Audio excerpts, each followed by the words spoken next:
Bonjour, j'espère que vous allez bien. Aujourd'hui, nous serons avec une personne juste fantastique, une pro-black féministe. Devinez qui c'est? La réponse juste après.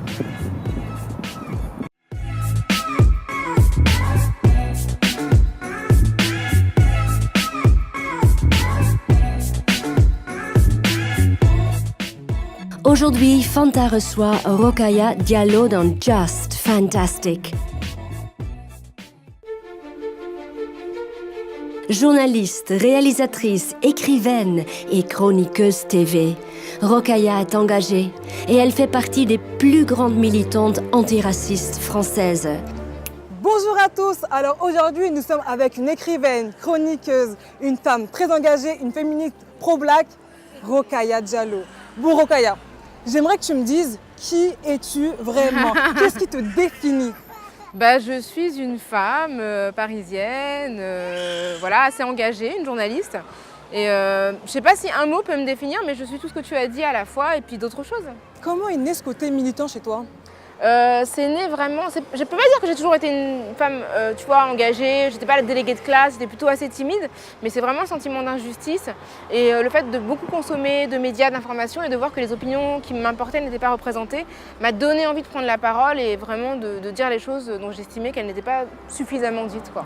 Il y a vraiment ce que j'appelle le racisme atmosphérique qui correspond à des préjugés et qui cantonne certaines personnes à certaines qualités et à certains défauts. C'est pour ça que vraiment je pense que dans ce qu'il y a de positif, quand on pense par exemple que les Asiatiques ont des appétences ou des talents particuliers pour les sciences, quand on pense que les Noirs sont de très bons athlètes, eh bien on est dans une forme de racisme parce que d'une certaine manière, on fait primer des qualités supposées sur la personnalité réelle des gens. Par exemple, moi ce qui m'a vraiment frappée dans l'actualité, c'était en 2005, à l'époque des révoltes de Clichy-sous-Bois. Quand Zied Benna et Bouna Traoré sont morts après avoir été poursuivis par la police, la manière dont ça avait été traité, les débats à la télé, le ministre de l'Intérieur à l'époque, Nicolas Sarkozy, qui les qualifiait de voyous, etc. Attendez, écoutez, vous ne me faites pas peur. Alors maintenant, vous taisez, si vous voulez parler, vous parlez. Vous êtes un petit malin, croyez-moi, vous ne m'impressionnez pas. Ça m'avait beaucoup touchée et je me suis dit, en fait, j'ai envie d'aborder l'actualité sous ma propre perspective et c'est comme ça que j'ai voulu m'engager dans l'antiracisme. Donc nous, ce qu'on a demandé, c'est que les policiers remettent un récépissé à chaque contrôle. Moi, quand on fait une catégorie hip-hop, musiques urbaines françaises et qu'il n'y a aucun noir, dans le pays de Booba, de Kerry James, de Niska, je ne comprends pas. Est-ce que tu penses que tes messages sont vraiment pris en compte dans cette société? Je pense que évidemment mes messages ne plaisent pas à tout le monde, mais le fait que j'ai la possibilité de les exprimer dans des médias nationaux, ça veut dire qu'on en tient compte. Après, l'idée, c'est que moi, j'ai envie de faire exister ces idées dans le débat public.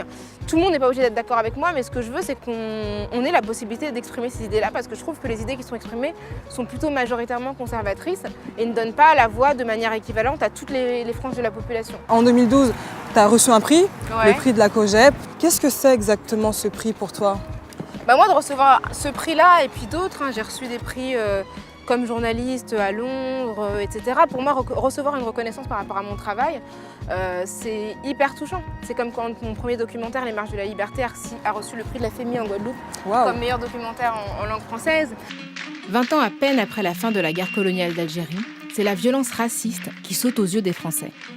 Les visages basanés, de ceux dont les parents étaient naguère des indigènes, surgissent sur les petits écrans et dans les pages des journaux. Pendant près de 2 mois, ils traversent la France des villes et des campagnes, jour et nuit, provoquant plus de 400 débats qui questionnent, sans le dire, ce que l'on n'appelait pas encore l'identité nationale. J'étais hyper touchée parce que c'était mon premier film. Est-ce que ça change quelque chose aujourd'hui? Ce que ça change, en fait, ce que je trouve intéressant, c'est quand on a une reconnaissance à l'étranger, que d'une certaine manière, ça montre aux gens qui sont ici, qui essayent de nous disqualifier, qu'on peut exister en dehors de ce cadre. Moi, ça change dans le sens où quand en France, je suis attaquée, etc., et que le mois d'après, je vais m'exprimer à la Tribune des Nations Unies, ça ferme des bouches quand même. Non, mais tu vois ce que je veux dire ? Dans mon pays, la France, les rares personnes non blanches qui s'expriment politiquement et publiquement contre le racisme, en particulier contre le racisme lorsqu'il est produit par des institutions, sont confrontées à de violentes remises en question. Les gens ils peuvent s'ajouter dans tous les sens, vous n'avez aucun pouvoir sur le fait que je peux m'exprimer dans des institutions internationales. Et ça c'est fort et c'est vraiment d'un grand secours. Certaines personnes me disent souvent qu'il faut mettre un plan d'action pour arriver à un point A, un point B. T'es pas d'accord avec ça? Je pense que c'est bien de stratégiser, de faire de la stratégie. Moi, je ne sais pas le faire et je ne l'ai pas fait. Donc moi, je suis hyper admirative des gens qui sont capables de se visualiser sur plusieurs années et d'élaborer un plan pour être à l'endroit où ils ont imaginé qu'ils iraient. Moi, c'est pas du tout le cas. Moi, c'est ma vie, c'est une succession de hasards, de rencontres, de « Ah, tu veux faire une BD ? Ok ».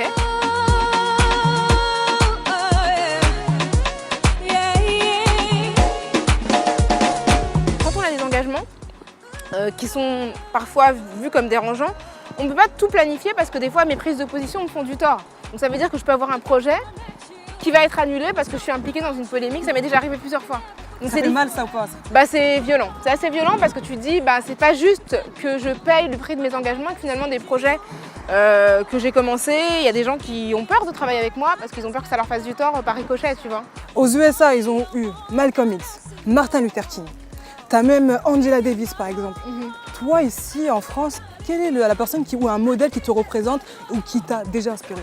Alors, ce que je trouve dommage, c'est que justement en France, on ne connaît pas assez bien nos aînés, nos icônes, etc. Dans la francophonie, on a eu des Sankara, on a eu des Lumumba. En France, on a eu les sœurs Nardal, Paulette Nardal notamment. Il y a eu Aimé Césaire. Il y a plein de gens qui ont fait des choses magnifiques, mais malheureusement, on a tendance à plus regarder les Américains ou des gens comme Nelson Mandela. Donc je pense qu'il faut qu'on revisite notre histoire et qu'on arrive à célébrer notre mémoire d'afro-descendants, donc les gens qui ont œuvré en France hexagonale, mais aussi en Afrique, dans les Caraïbes, en Asie aussi. Il y avait des résistants à la colonisation. Et tous ces gens-là, je pense qu'il faut vraiment qu'on apprenne leurs noms et qu'on en fasse des t-shirts, des slogans, etc. Parce que c'est génial de célébrer Martin Luther King, Angela Davis, mais ce sont les Américains et nous, on est Français. Tu vois ce que je veux dire? J'adore, elle est juste fantastique cette femme, vous trouvez pas? I am what some scientists refer to as third culture kids, TCKs. So TCKs are children who were raised in a culture that is not that of their parents. Quel conseil tu donnerais par exemple à un jeune qui veut faire la même chose que toi? Alors, je pense qu'il faut qu'il ou qu'elle sache exactement ce qu'il ou elle veut faire, qu'elle réfléchisse à la manière dont elle peut mettre en œuvre ses projets. Et aujourd'hui, mon activité principale, c'est d'écrire. J'écris des films, j'écris des tribunes, j'écris des chroniques, j'écris des bouquins, j'écris des conférences. Et autour de l'écriture, j'ai créé plusieurs modes d'expression. Mais parce que j'avais un propos qui était clair dans ma tête, tu vois. Donc je pense que déjà la clarté par rapport à un objectif, c'est super important. Et après, malheureusement, il y a un facteur chance qui est aussi important, je vais pas mentir.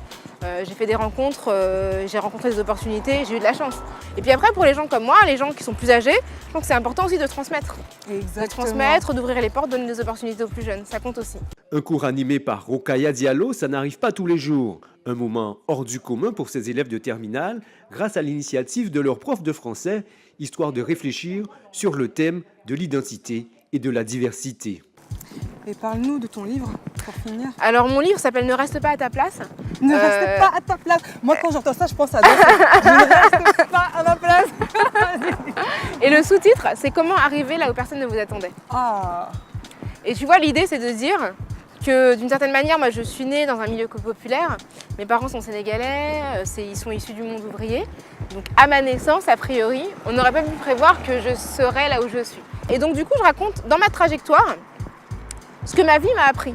Les leçons que j'ai tirées de tout ce que j'ai vécu, qu'il s'agisse d'échecs, de réussites, de surprises, de déceptions, etc. Toutes les leçons que j'ai tirées de ça et comment en fait je les utilise comme des principes de vie. C'est plus un livre de partage. Okay. Je veux partager ce que j'ai appris, voilà, c'est ça, pour faire gagner du temps aux plus jeunes et puis pour simplement que ça motive un échange. Quand on a la possibilité de faire des choses qui peuvent nous paraître hors de notre portée, il faut vraiment se dire que si on nous propose des choses, ça veut dire que les personnes qui nous le proposent nous en voient capables. Donc il n'y a pas de raison qu'on se sente moins capable que ce que des gens peuvent voir chez nous. Du coup, j'ai lancé un hashtag qui s'appelle « Ne reste pas à ta place » qui a hyper bien marché. Et il y a plein de gens qui racontent comment ils ont défié le destin. C'est pas seulement saluer la réussite individuelle, parce que je suis pas quelqu'un qui va dire quand on veut, on peut et tout. Je pense que c'est plus compliqué que ça. Je pense qu'il y a un système qui est difficile à déjouer. C'est vrai. Mais que parfois, à son niveau, on a des petites victoires qu'on peut célébrer et dont on peut être fier. Hashtag ne restez pas à votre place, les amis, je vous l'ai dit. Rokhaya Diallo, tu es juste fantastique, reste comme t'es. Merci. Continue justement à écrire, à envoyer, est-ce que tu peux envoyer des hashtags, tout ce que tu veux. Moi, en tout cas, je suis avec toi, juste fantastique. Bah, merci Fanta d'être fantastique comme tu es, c'est un plaisir, t'as une pêche d'enfer. C'est cool. Ça me motive aussi, merci pour ça, c'est vraiment super. La semaine prochaine, Fanta rencontre un comédien qui dispense les richesses et la diversité de l'Afrique. Julien est sommé dans Just Fantastic. Tu kicks, tu poses, tu descends, tu remontes. Tu kicks, tu poses, tu descends, tu remontes. Kick, pose, descends et remonte. Plus relâché, plus relâché. En tout cas, t'es super génial. Merci, Peu c'est importe, adorable. non, c'est cool. Merci beaucoup, c'est un plaisir.